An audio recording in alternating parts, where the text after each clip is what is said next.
बिस्मिल्लाहिर्रहमानिर्रहीम। अस्सलाम वालेकुम दोस्तों, उम्मीद करता हूँ कि आप सब खैरियत से होंगे।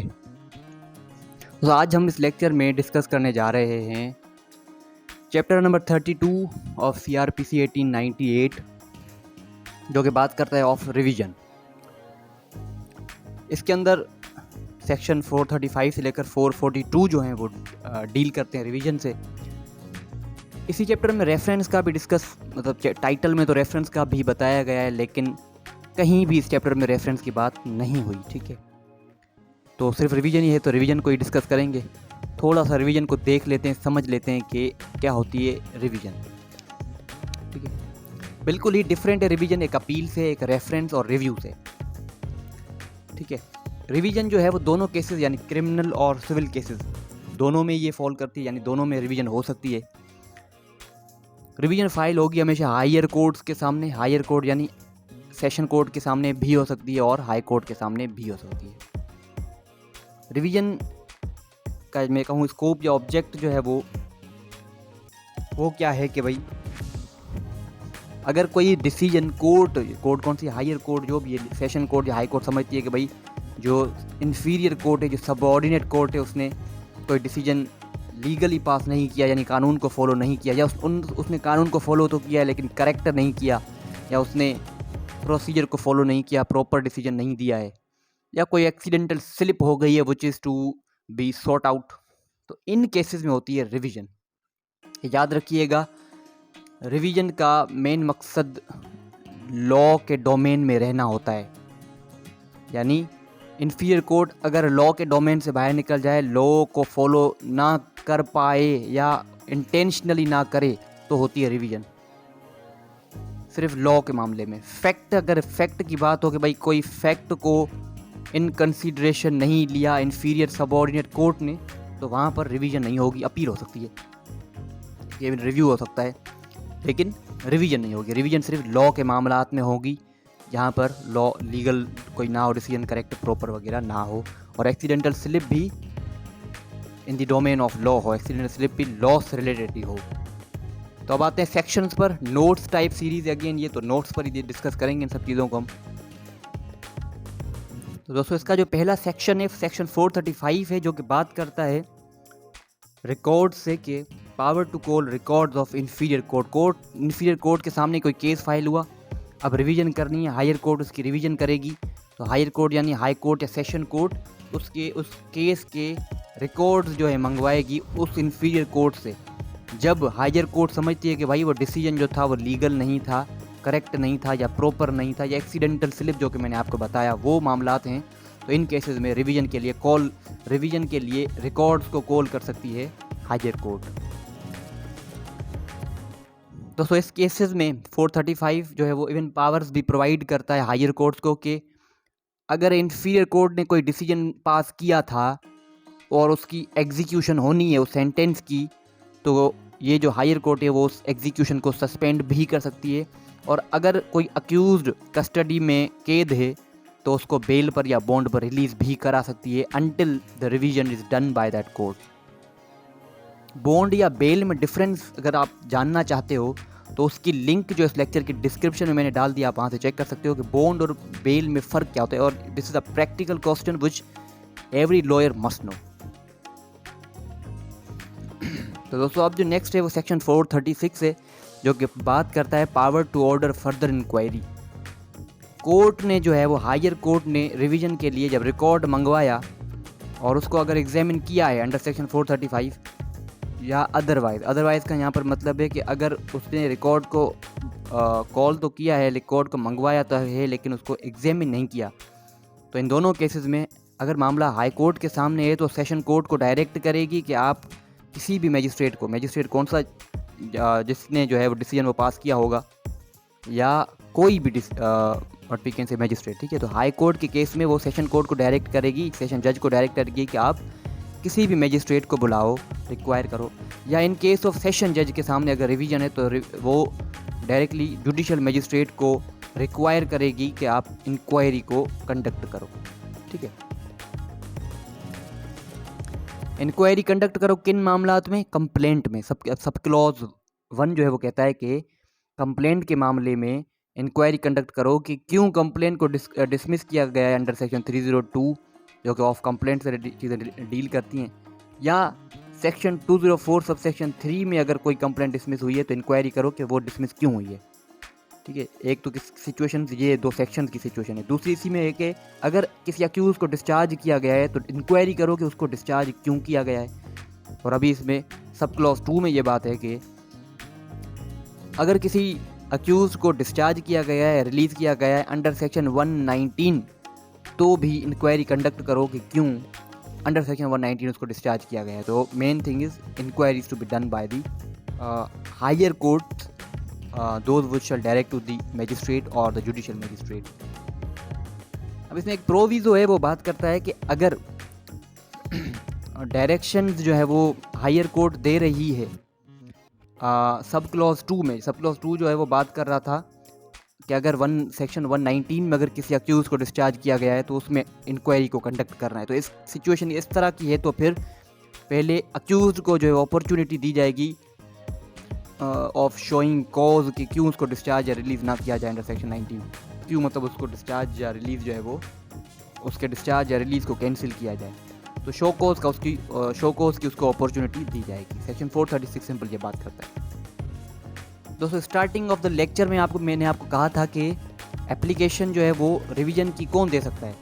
तो इस पर एक केस लो है PLD 1996 कराची 306 पेज नंबर, उस पर जो है उसमें ये बताया गया है कि any person can move the higher court under section 435, 436 and 439 on its revisional side. कोई भी एप्लीकेशन दे सकता है, लेकिन यहाँ पर कोई भी का मतलब भाई कोई भी एरा गरा बंदा आ जाए और एप्लीकेशन दे दे, ऐसा नहीं होगा। वो जो दोनों पार्टीज़ हैं उन दोनों पार्टीज़ में से कोई भी दे सकता है, या उनमें अगर उस केस में किसी का इंटरेस्ट है तो वो पार्टी भी दे सकती है एप्लीकेशन, उसके अलावा नहीं। तो ये जनरल नहीं है, स्पेसिफिक है एनी पर्सन के पार्टीज़ ही और कोई नहीं। मैं नहीं दूंगा, यहाँ पर यूट्यूब लेक्चर बना रहा हूँ और मेरा मूड हो कि भाई किसी भी केस में जाऊँ और रिवीजन की एप्लीकेशन हायर कोर्ट में फाइल कर दूँ, I can not do the same. दोस्तों अब section 439 and this is very important section, ठीक है, क्योंकि दिस सेक्शन डील्स विद और relates to the powers of high court. और इसके बाद आएगा 439A, वो भी बड़ा इंपॉर्टेंट सेक्शन है क्योंकि वो सेशन कोर्ट की पावर्स के बारे में बात करता है, पावर्स ऑफ रिवीजन, बिल्कुल एग्जैक्टली वही पावर जो कि हाई कोर्ट की इस सेक्शन में प्रोवाइडेड है। हाई कोर्ट जो है वो उसने जब रिकॉर्ड को कॉल किया इन प्रीवियस सेक्शंस, तो हाई कोर्ट के पास अब क्या पावर्स हैं, तो उसके पास सबसे पहले ये पावर है कि कोर्ट ऑफ अपील के पास जो भी पावर्स होंगी वो हाई कोर्ट के पास पावर है। और इवन हाई कोर्ट जो है वो सेंटेंस को इन्हांस भी कर सकती है, बढ़ा भी सकती है। फॉर एग्जांपल भाई मैजिस्ट्रेट ने केस चलाया, हाई कोर्ट के सामने रिवीजन फाइल हुई, मैजिस्ट्रेट ने जो भी सज़ा दी थी, फॉर एग्जांपल 1 ईयर की सज़ा दी थी, तो इवन हाई कोर्ट उससे ज़्यादा भी सज़ा दे सकती है, ठीक है। लेकिन उसकी भी एक लिमिट है जो कि मैं आपको बताऊँगा आगे। अगर रिविजनल बेंच, ठीक है, अगर रिविजनल बेंच कंप्राइज करती है, मतलब एक बेंच बनी हुई है 2-3 जजेस जो भी हैं उसके अंदर, और उनका जो है वो ओपिनियन डिवाइडेड है, ठीक है, सेटिस्फाई नहीं हो रहे और इक्वली डिवाइडेड है दोनों उन सभी जजेस का। फॉर एग्जांपल 2 जजेस हैं, इक्वल डिवाइडेड ओपिनियन है, तो फिर उस केस को, उस रिविजनल केस को दूसरे किसी जज के पास, हाई कोर्ट के उसी किसी दूसरे जज के पास भेजा जाएगा और उसका डिसीजन जो इट शैल बी फाइनल। दोस्तों अब सब सेक्शन 2 हियरिंग के बारे में जो कि बात करता है।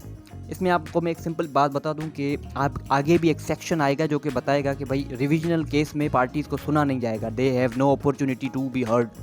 लेकिन ये सब सेक्शन 2 उसकी एक्सेप्शन है, वो जो कि बात करता है कि हियर किया जाएगा पार्टीज़ को, अक्यूज़ को स्पेशली, उस केस में जब इन्हांस की जाए punishment by the high court. जब हाई कोर्ट पनिशमेंट को इन्हांस कर रही है तो अक्यूज़ को सुना जाएगा, ठीक है। तो ये एक स्पेशल केस है जब इन्हांसमेंट हो पनिशमेंट की, तो यहाँ पर कंफ्यूज होने की ज़रूरत नहीं है। तो सब सेक्शन 3 जो है वो बात करता है कि मैजिस्ट्रेट ने जब इस सेंटेंस पास किया था और उसकी अगेंस्ट अगर रिवीजन कर रही है हाई कोर्ट, तो अब ज़्यादा से ज़्यादा कितनी पनिशमेंट, कितना सेंटेंस जो है वो पास कर सकती है हाई कोर्ट। तो उस पर मैं आपको एग्जांपल देता हूँ ताकि ये चीज़ ज़्यादा आपको क्लियर हो पाए। तो दोस्तों अब सिचुएशन इस तरह की है कि सेक्शन 32 में जो कि पावर्स हैं मैजिस्ट्रेट की पावर्स, ठीक है, सेंटेंस वो कितना पास कर सकते हैं। सपोज़ करें मैजिस्ट्रेट सेकंड क्लास ने 1 ईयर की इम्प्रिजनमेंट दी, और 1 ईयर की इम्प्रिजनमेंट से ज़्यादा ये मैजिस्ट्रेट दे भी नहीं सकता, ठीक है। अब क्या हुआ कि रिवीजन फाइल हो गई हाई कोर्ट के सामने। तो हाई कोर्ट के पास मैंने कहा कि पावर होती है ना कि वो पनिशमेंट को इन्हांस भी कर सकती है सेक्शन 439 सब सेक्शन 1 में। तो अगर हाई कोर्ट इस केस में पनिशमेंट सेंटेंस को इन्हांस भी करे तो वो ज़्यादा से ज़्यादा 3 ईयर्स तक कर सकती है, उससे ज़्यादा नहीं, क्योंकि मैजिस्ट्रेट्स के पास 3 ईयर से ज़्यादा कोई पावर नहीं है, ठीक है, जो कि मैजिस्ट्रेट फर्स्ट क्लास की पावर है अंडर सेक्शन 32 सब सेक्शन 1। तो मैजिस्ट्रेट फर्स्ट क्लास की पावर ज़्यादा से ज़्यादा 3 ईयर्स की इम्प्रिजनमेंट है, इससे ज़्यादा मैजिस्ट्रेट फर्स्ट क्लास दे नहीं सकता। इसी वजह से हाई कोर्ट भी वही देगी, इन्हांस कर 3 ईयर्स तक, उससे ज़्यादा नहीं दे सकती। हाँ, सेक्शन 30 और सेक्शन 34 के एक्सेप्शन अलग है कि जब उसको 7 ईयर्स तक की भी दी जाए, ठीक है, तो वो तो एक्सेप्शनल केसेस हैं। जनरल रूल के हिसाब से हाई कोर्ट 3 ईयर से ज़्यादा नहीं दे पाएगी। तो दोस्तों अब है सब सेक्शन 4 जो कि बात करता है बार टू पावर ऑफ रिवीजन। दो हैं बार्स कि कब हाई कोर्ट अपनी पावर्स को यूज़ नहीं कर सकती, या वो क्या लिमिट है कि वो उससे ज़्यादा पावर को यूज़ नहीं कर सकती। तो सबसे पहली लिमिट, सबसे पहली बार ये है कि हाई कोर्ट एक एक्विटल के डिसीजन को कन्विक्शन में कन्वर्ट नहीं कर सकती। एक तो ये एक्सेप्शन है। दूसरी एक्सेप्शन एक केस लॉ है 1998 पाकिस्तान क्रिमिनल लॉ जनरल 1254, जिसमें ये बात की गई है, या इवन इस सेक्शन के अंदर भी ये बात है कि अगर फॉर एग्जांपल मैजिस्ट्रेट ने कोई डिसीजन पास किया और उसकी रिवीजन की सेशन जज ने, सेशन जज कर सकता है ना, सेशन जज के सामने रिवीजन फाइल हुई, तो सेशन जज ने जब रिवीजन पर डिसीजन दिया, अब हाई कोर्ट जो है वो अपनी पावर्स को नहीं यूज़ कर सकती, यानी अब सेशन कोर्ट के उस डिसीजन को फर्दर हाई कोर्ट जो है वो रिवाइज़ नहीं कर सकती, रिवीजन नहीं कर सकती उस पर, ठीक है। तो जब सेशन कोर्ट ने अंडर सेक्शन 439A में डिसीजन दिया है रिवीजन में, तो हाई कोर्ट उसको रिवाइज नहीं कर सकती। तो दो ये एक्सेप्शन है। इसी के अंदर सब सेक्शन 5 बात करता है अपील के बारे में कि अगर एक केस था और उस केस में अपील प्रेफर हो सकती थी और उस बंदे ने अपील नहीं की, तो आप वो रिवीजन भी फाइल नहीं कर सकते। देखिए ना, फोरम्स होते हैं ना, जब आपके पास अपील का फोरम पड़ा है तो आप अपील फाइल करो। वो अपील तो इससे भी बेहतर है क्योंकि वहाँ पर आपको सुना भी जाएगा, फैक्ट्स भी सुने जाएंगे, कि लॉज को भी देखा जाएगा। रिवीजन में तो सब चीज़ें होंगी नहीं, सुना भी नहीं जाएगा आपको, एक्सेप्ट के जो मैंने आपको पहले एक्सेप्शन बताई थी, सुना भी नहीं जाएगा आपको, ठीक है, फैक्ट्स को भी नहीं सुना जाएगा।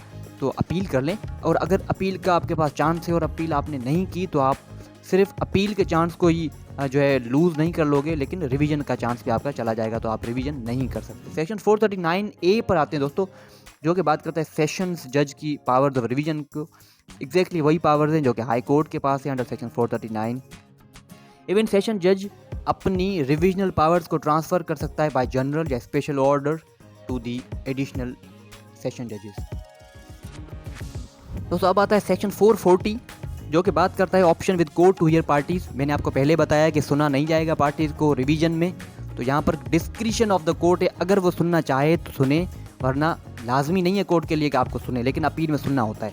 तो मैं कहूँ कि 440 जो है वो this is an exception to principle of audi alteram partem, no one should be condemned unheard.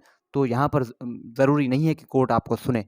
और सब सेक्शन 2 जो इसका था सेक्शन 440 का, वो ये बात करता है कि 439 सब सेक्शन 2 में जो भी बात थी, जो कि मैंने कहा कि भाई वहाँ पर सुना जाएगा पार्टीज़ को, अक्यूज़ को, स्पेशली जब सेंटेंस को इन्हांस किया जाए, तो वो एक एक्सेप्शनल केस था, ठीक है। तो उस पर उसका और 440 सेक्शन का कोई भी रिलेशनशिप नहीं है। ये सेक्शन 440 जो है उसको अफेक्ट नहीं करता, वो अपनी जगह पर चलेगा, ये अपनी जगह पर चलेगा।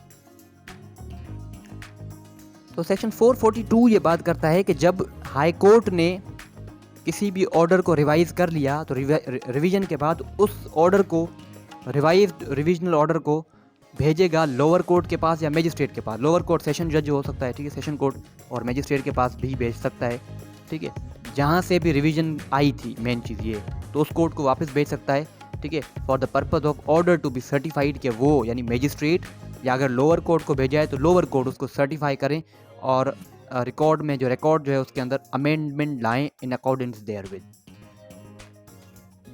तो दोस्तों आज हमने इस लेक्चर में जो चीज़ें डिस्कस की उसको अगर समराइज़ करें तो सबसे पहले हमने सेक्शन 435 को डिस्कस किया, लेकिन उससे भी पहले रिवीजन को डिस्कस किया कि एक्चुअल रिवीजन होती क्या है। 435 को डिस्कस किया जो कि कॉलिंग ऑफ रिकॉर्ड्स के बारे में बात करता है। 436 को देखा कि फर्दर इंक्वायरी भी की जाएगी 203 में अगर डिस्चार्ज हो रहा है।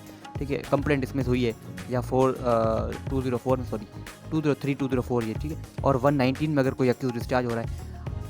सेक्शन 439 में हमने हाई कोर्ट की पावर ऑफ रिविजन्स को देखा कि वो सस्पेंड भी इवन कर सकती है एग्जीक्यूशन को, और इनाउंस भी कर सकती है सेंटेंसेस को। पावर वही होंगे रिवीजन में जो कि अपील के पावर होते हैं। सेशंस पावर देखिए 439A में, हमने 440 में ये देखा कि ऑप्शन ऑफ द कोर्ट है कि वो सुने या ना सुने पार्टीज़ को, और सेक्शन 442 में ये देखा कि जब हाई कोर्ट ने डिसीजन दे दिया है रिवीजन में, तो वो वापस भेजेगी डिसीजन को टू द मजिस्ट्रेट या lower court for the certificate, कि वो सर्टिफाई करें उसको और अमेंडमेंट लाए इन अकॉर्डिंग देयर।